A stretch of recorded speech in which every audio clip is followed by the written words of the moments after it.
The Alpha and Omega construction and the St. Timothy constructions were included in the top 15 flood control. The DPWH Secretary, no less, no, even accusing us or insinuating at least na mali kami and mali rin daw yung media.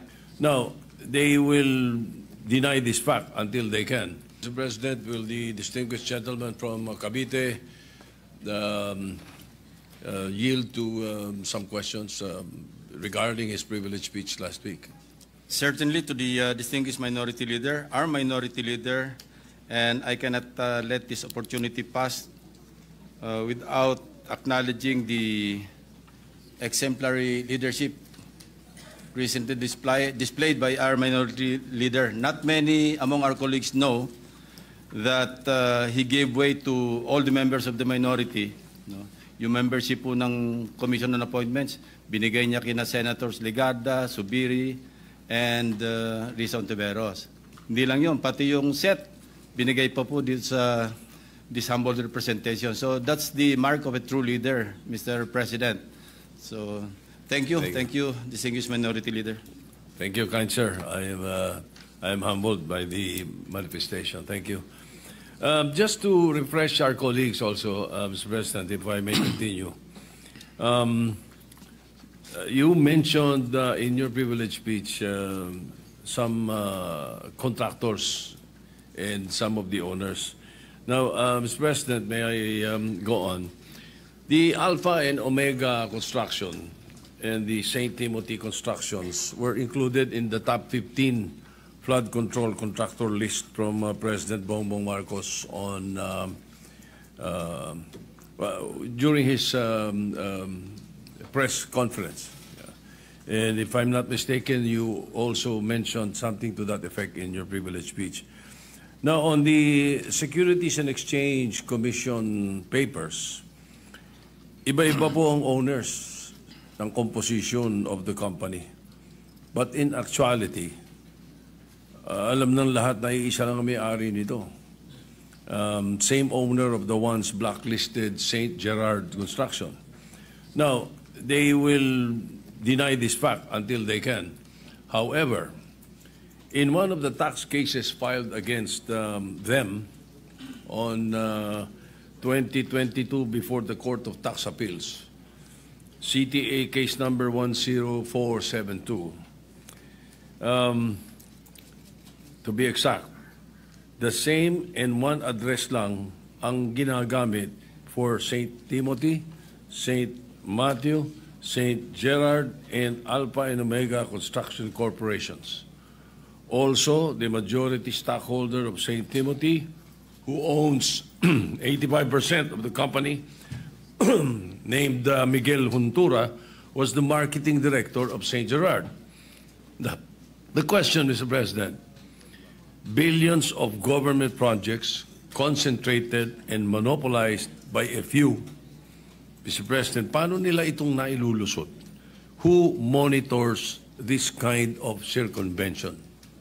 We have an agency, Mr. President. It is called the Philippine Contractors Accreditation Board, or PICAB, which is the implementing board of the CIAP, a construction industry authority of the Philippines. Incidentally, this authority is under the DTI.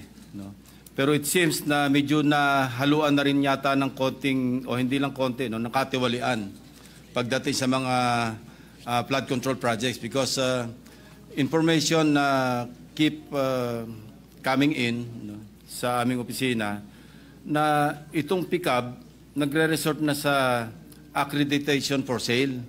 May mga ganyang reports, and I've talked to some contractors, private contractors, na they had this experience of being offered accreditation by PICAB, na sila na yung bahala sa bank certificate and other requirements for a fee of, I think, 2 million pesos for a start. So ganito na po kasama talaga yung kalakaran sa ating bureaucracy. And I think in the second hearing of the Blue Ribbon Committee, because I believe, as we have monitored, na during the first hearing, guess po ninyo yung resource person nyo yung pickup. And there's some issues that they could not explain during the hearing. And I think we can take this up again with them. Your observation in relation to St. Timothy and Alpha and Omega. Incidentally, Mr. President, Alpha Omega was mentioned by the Pride of Congress, who incidentally is the produced seed of our distinguished colleague, Senator Loren Legarda. Sabi ko nga, move over, Senator Legarda, there's a new kid on the block. And to her credit, she produced a seed named Leandro Legarda Leviste. Nabanggit po niya itong Alpha Omega, na one of the 3 contractors na involved, na may resibo pa, ang sabi niya. I heard his interview sa radio, TV, and he identified Alpha and Omega ba ito? Yes. Alpha and Omega Construction Corporation as one of the 3 bribe givers given through the district engineer of Batangas, First Engineering District, si Abelardo Calalo. And I think we should not stop at filing the information or filing the case with the prosecutor's office of Batangas. I think we should dig deeper into this case. Congressman Leviste offered him to be a state witness, and I think the Department of Justice can pursue this, if only to identify and to catch the bigger fish. Kasi lumalabas ngayon, as I mentioned in my privilege speech, naging bagmen na lang, naging legmen yung mga district engineers. Sila na lang yung taga-takbo ng mga contractors, and who knows, maybe even the funders who are the sponsors or proponents of insertions in the GAA. Well, thank you for that, Mr. President. May I know how the Philippine Contractors Board is formed? Ano ba ito? Paano nabubuo itong board na to? Who appoints the members? Who elect the members? Let me look into that, Mr. President. But I think that's a good question to be raised in the second hearing of the Blue Ribbon Committee, led by our distinguished colleague, Senator Marcoleta. I-take note natin, Mr. President, so we can ask this question. That's good. Thank you very much. Now, speaking of government officials, to determine the involvement of government officials or intertwined ownership with those who have been blacklisted or those who have tax evasion cases, do you think we should also try to dig deeper during the evaluation of project contractors, such as going into the layers of their ownership? Hindi po ba dapat ganun ang gawin? Certainly, Mr. President, we should look into that. Yung interlocking directorship ang tawag doon, na kung saan nile-layer, pero pag tiningnan mo yung corporation documents ng several corporations, nag-i-interlock yung mga director, sila rin. And of course, nile-layer para hindi ma-identify. And this is a practice being committed by, mga unscrupulous corporations that deal with the government, particularly mga flood control projects. Yeah, Mr. President, your guess is as good as mine also. Hindi ko nga alam kung paano nabubuo itong Philippine Contractors Accreditation Board. Kasi in 2023, the Bulacan River Project amounted to 96.4 million, was deemed completed. However, upon the ocular inspection of the President, stated that more than 200 meters of revetment was not built. And the contractor is St. Timothy Construction Corporation. O sila na naman yun. So after this anomaly, the PICAB, o yung Philippine Contractors Board, the PICAB license of St. Timothy was renewed from 2025 to 2027, allowing them to again participate in other massive government projects. How is this? How can this happen, Mr. President, Your Honor? Most likely, Mr. President, ghost project po ito. Yung minention nyo na 96 million peso flood control project. Ang nangyayari po kasi, Mr. President, as I also mentioned in my privilege speech, minsan yung lisensya ng contractor, hinihiram na lamang ng District Engineering Office at sila na nag-implement. And the District Engineer is the one, you know, upon receipt of the what we call Project Designation Order. So mag-organize na siya, he will appoint the Project Engineer, PE. And he will also appoint yung inspector unit, yung mag-i-inspect. And even if hindi makumpleto yung project kasi nga ghost, no, mag-i-issue na rin sila ng tinatawag na Statement of Works Accomplishment. Puro papel po ang tumatakbo, ang umaandar without the project being completed. And I think there's a failure in the monitoring system of the Department of Public Works and Highways in the central office.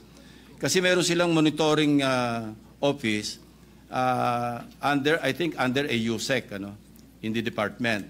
Ito yung nagmo-monitor ng progress ng lahat ng mga projects, not only flood control projects, but all kinds of infra projects under the auspices or supervision of the Department of Public Works and Highways. So I don't know how high up yung syndicate, but it seems that the DPWH has become a playground of syndicates. Kasi nung sinabi nga ni Secretary Bonoan na isolated case ang first engineering district ng Bulacan, I did not believe him, Mr. President. Kasi mismong ang presidente, pag nag-iikot sa iba't ibang lugar, may nakikitang ghost projects. I myself, my team, was able to validate this in Nauhan, in Sitio Dike, Barangay Apitong. And I was listening to this interview by Secretary Bonoan. Sabi niya, miscommunication lang daw with the barangay chairman na sinasabing yung project, na sinasabing ghost project, ibang lugar daw. Well, ang sinabi niya, Barangay Dike. Barangay, hindi raw sa Barangay Apitong. Sitio Dike, Mr. President, is in Barangay Apitong. And our basis for locating that particular ghost project declared as completed, pero walang project na nangyari, pinabalidate lang namin doon sa barangay chairman and some residents na talagang wala silang nasaksihan na construction ng flood control projects in that area. Kasi isang sitio lang naman to, Mr. President. Ang sinasabi niya, miscommunication, mali raw yung aming team, which I cannot accept, Mr. President, because, you know, I have this habit of validating, counter-checking, validating again before I open my mouth, especially in a privileged speech, because I know I will be fact-checked. You know? And it really happened because andyan na yung media, nagpunta na doon sa mga binanggit kong ghost projects, and they were really fact-checking kung talagang ghost projects. And here comes the DPWH Secretary, no less, no, even accusing us, or insinuating at least, na mali kami, and mali rin daw yung media.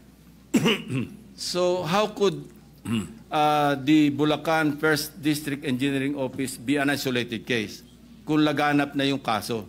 And man you, Mr. President, yung ginawa namin, in-undertake lang namin mga case studies because I already anticipated that line na hindi isolated case yan. Actually, we were ready to deliver, I was ready to deliver my privilege speech after Nauhan or after Oriental Mindoro. Sufficient na po yung mga case studies doon. But I told my staff, let's wait a while kasi sasabihin check yan, isolated case yung Oriental Mindoro. Let's go to other places. And luckily for us, Mr. President, the President launched 1 week after his SONA, he launched the Sumbong sa Pangulo .ph website. And it was very helpful, actually. And it continues to help our netizens, the media, and other people concerned with the anomalous flood control projects. Ang laking tulong po sa amin because exact location, the website website provided us with the exact grid coordinates. Kaya nga pati yung multo, pati yung guni-guni, nakita namin eh. Imagine, wala ka makikitang project, pero natukoy pa rin ng aking team or teams kung saan nakalocate yung ghost projects. Why? Because of the sumbong sa Pangulo website. Hindi makakaila, Mr. President. That's the reason why we were able to locate several ghost projects, mostly in Bulacan. Kasi as I also mentioned in my privilege speech, yung Bulacan First District Engineering Office, yun ang pinaka-notorious, at least from where I sit, Mr. President. Ginoong Pangulo, Mr. President, ngunit kung completed na yung project, pag sinabing deemed completed, nabayaran na to. Babayaran, Mr. President. Babayaran o nabayaran na? Nabayaran. And there are several signatories like for a project inspection, it has to be declared complete para ma-release yung payment.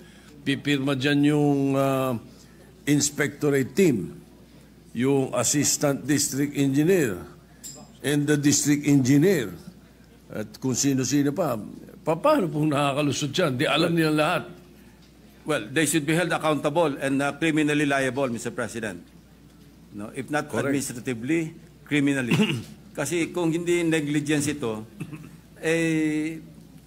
may criminal may violation sa batas, Mr. President. Kasi why would you certify on something na hindi naman totoo? No? And that's the reason why, kasi naabuso na in the course of time, Mr. President, hindi na nagkasya doon sa tinatawag kong pie sharing. Nagtipid pa, nagmenos pa, ginos project na, minaximize na. Kaya nga sabi ko, hindi na flood control ang hinahanap ng Pilipino, grid control. Kasi nasobra na yung grid na sinagasaan ng lahat. Wala na. Hubris, yung tawag natin doon, Mr. President, hubris. Kasi nahirate, and we also encountered cases or case studies wherein nag-ghost na, pinus pa yung lock harder, ginos pa ulit for the succeeding year. Kasi pagka nag-ghost ka na, ang pantakip mo, yung succeeding year project, di ba? Yung napondohan na naman. Pag pagtakpa na yon, mahirap nang hanapin yung ghost kasi meron talagang project. So meron kami na-encounter na 2 beses pang ginost, pangatlo, saka palang ginawa, pero na-late na, inabot na ng Habagat, inabot na rin ng Krising, Dante, at saka Emong. Pananaw po ng mga kababayan natin, kung itong mga pondo na to, hindi inilagay sa budget, ganun pa rin ang Pilipinas eh. Pero nakatipid tayo ng napakalaking pera na napunta lang sa bulsa nila. Hindi po ba? Ganun ang nangyayari. Yes, Mr. President. But kung hindi naman natin popondohan, wala naman tayong flood control projects. Wala naman tayong mga dikes that will protect our farmers in low-lying areas. So I think the better solution is really to, put our foot down on the entire process of implementing projects. From the time a legislator proposes an insertion in the budget measure, all the way sa implementation, dapat talaga mayroong nagmo-monitor. Ang problema, nagmo-monitor dito, Mr. President, DPWH din. Yung bang pick-up nasa DPWH? And Mr. President, this is an implementing board of the Construction Industry Authority of the Philippines, which is under the DTI. Kasi nagbibigay sila ng license eh. Doon sa hearing, if I'm not mistaken, the way I heard it during the last hearing, meron sila nung tinatawag na pick-up license na category. May category A. Yeah. No, may ganun, ano?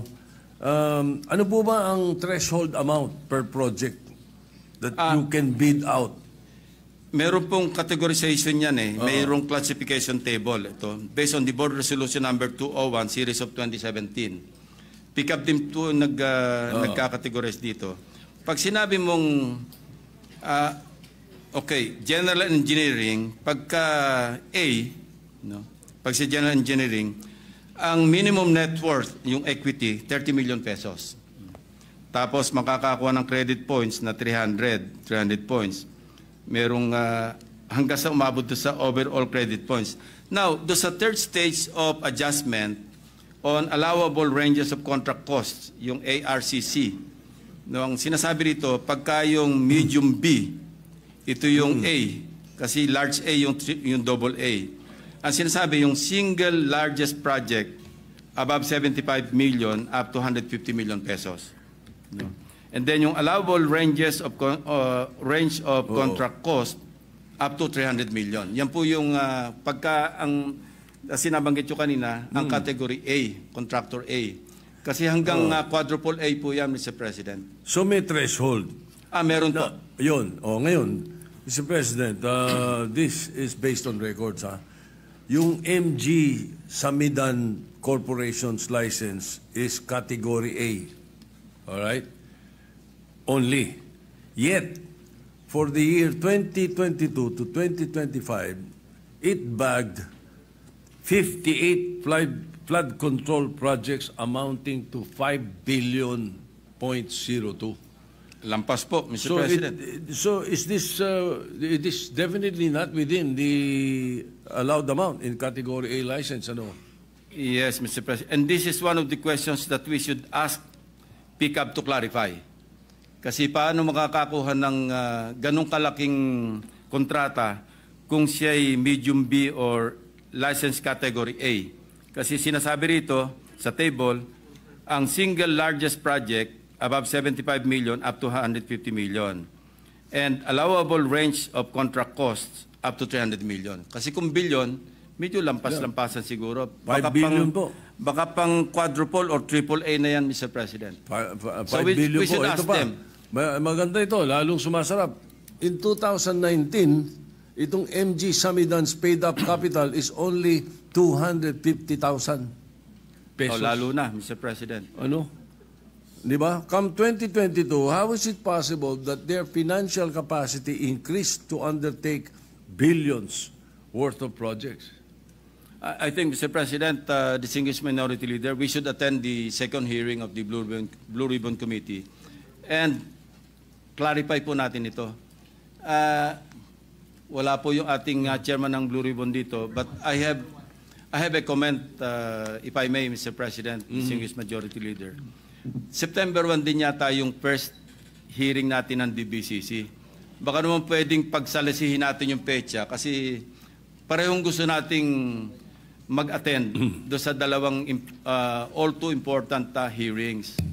So baka naman pwedeng mapakiusapan natin yung Blue Ribbon na ilihis man lang sa ibang petsa, not on September 1. Kasi September 1, Is it I at don't the know same time? kung anong araw yon, but if it's session day, Parehong time? maubusan tayo ng oras. Is it at the same time? Yeah, we take note of that, Mr. President. We will consult with the chairperson of the Blue Ribbon Committee and the chairperson of Finance, Mr. President. Thank you. Thank you, dear colleague. Thank you, Mr. President. Now, during the hearing also, Mr. President, that's why talagang tama, napakahalaga na maka-attend tayo nito mga hearings na ito. I found out that yung blacklisting po nila is only 1 year. I feel that it's too lax a penalty for being blacklisted. Hindi lang yun tapos gagawa pa ng ibang kumpanya. Do you think we should come up with a sticker penalty? Let's say 3 to 5 or 3 or 5 years. Pag na-blacklist ka, dapat 5 taon, hindi ka pwede. What do you think, Your Honor, Mr. President? Mr. President, I was told that the creation of PICAB is under Republic Act 4566. And I think we should revisit RA 4566 para ma-check natin itong, I won't say anomaly, but itong probably, kailan i-update natin yung batas, Mr. President. Good, Mr. President. At least we would be able to look into that piece of legislation. Ano? Now, May I know what construction company are you referring to? Yung malitang paid-up capital. MG Samidan. MG? MG Samidan. Thank you. All right. Ito, madalas kong naririnig sa inyo ito during not only during the campaign, but many years ago. You're very concerned about the regional development councils, the local development councils. Ang sinasabi ninyo, dapat pag-akyat sa NEP or paggawa ng NEP, nakikinig sa local development councils, sa regional development councils, hindi po ba? That is correct, Mr. President. Kaya mahalaga rin talaga itong DBCC na hearing. Ngayon, why are there flood control projects in areas identified by Project NOAA as having little or none flood risk? Why are we spending billions of pesos on projects that these areas, when many areas are drowning during a single habagat? Paano nangyayari po ito? Ibig sabihin, hindi nakikinig doon sa Regional Development Council or yung Regional Development Council ang humihiling? Mr. President, this is one flaw in the budget process that we want to correct. And I've been very vocal in this regard. No? Dahil year in, year out, and I have always raised this question. Our colleague, Senator Ligarda, when she was chairperson, paulit-ulit ko po yung tanong, bakit 20% lamang ng output ng local development councils, particularly our regional development councils, ang na-adapt sa NEP? Imagine 20%, and yet, dapat yung bulk ng mga projects, mga PPAs, no? Projects, programs, and activities, dapat ang bulk yan nanggagaling sa local development councils. After all, who would know better the needs and priorities of the localities than the local development councils? Ang nangyayari, Mr. President, alam nyo, yung district representatives natin should be represented in the local development councils, and they are. No? Even in the barangay development council, they can send their representatives. And then municipal, city, provincial, pwede sila mag-attend. And that's where they should, debate with the local government units na kailangan nila yung mga proyekto rin sa loob ng kanilang district. Na sa ganon, when the budget call comes, nakasama na sa National Expenditure Program yung output ng mga regional development councils. Anong nangyayari, Mr. President? Normally, they don't participate. Why? Because sabi nila, pagdating naman sa Congress, kami naman ang bida. Mag-i-insert lang kami. Ang problema sa insertions, walang consultation sa end users. Local, yeah. Sa local government units. Wala rin consultation sa mga implementing agencies. And that's the reason why, again, during budget deliberations, I had always questioned, bakit ang laki lagi ng ating unused appropriations? Nandiyan tayo sa mga 400 billion a year. From 2010, I think, up to 2020 for 10 years, parang ang average natin on a yearly basis, parang 452 billion. Why? Because the implementing agencies would not know how to implement the projects because they were not consulted. And remember when we talked to Senator Mark Villar, some time ago, I thought he would take it against me when he was DPWH Secretary, na binabawasan ko yung budget ng agency niya. And he told us, no, as a matter of fact, we were thankful, even the other agencies, other departments, were very thankful that you were pointing out that the insertions or the amendments introduced or proposed by legislators, hindi man lang sila kinonsulta. And that's the reason why yung unused appropriations kept adding up. Kasi kung hindi nila alam, wala silang program of works, wala silang planning, paano nila implement? Ang problema nga, Mr. President, and I think ayaw nating marinig ito. No? The Filipino people hate to hear this, and we're also afraid to say it. No? Pero ang nangyayari, pinapasukan ng personal interest eh. Yung insertions, sometimes nagiging supplier-friendly or contractor-friendly. hindi na iniisip talaga kung ano yung needs and priorities of their constituents. Halimbawa, nakadeploy yung aking, contractor ako, congressman din ako, nakadeploy yung aking mga equipment sa isang lugar. Yung mobilization nun, pag-deploy ko sa ibang lugar, medyo magastos. So doon ako mag-i-insert doon sa lugar na nakadeploy ng equipment ko. Kahit hindi masyadong kailangan. Ay, talaga hindi kailangan, Mr. President. And sometimes, alam din naman natin ito, Mr. President, na yung pagpili ng mga district engineers, mayroong say ang mga district representatives. No? It works both ways, Mr. President. Naglalabi yung district engineer para mapunta siya sa district. Ang gagamitin niyang tagalabi, district representative. Yun naman district representative, gusto niya, bata niya yung district engineer. So pag it has come to a point na pag nag-insert, minsan, hindi na ito hundreds of millions. Umabot na minsan ng 10 billion pesos in one district. We heard stories about, or based on records, isang district 51 billion, isang district 15 billion. Malulunod sila doon, Mr. President. How can one district absorb, ang tinatawag natin absorptive capacity? How could it absorb 51 billion pesos worth of projects in a district? Tell me, Mr. President. Imposible. I've heard the NCR mayors complaining.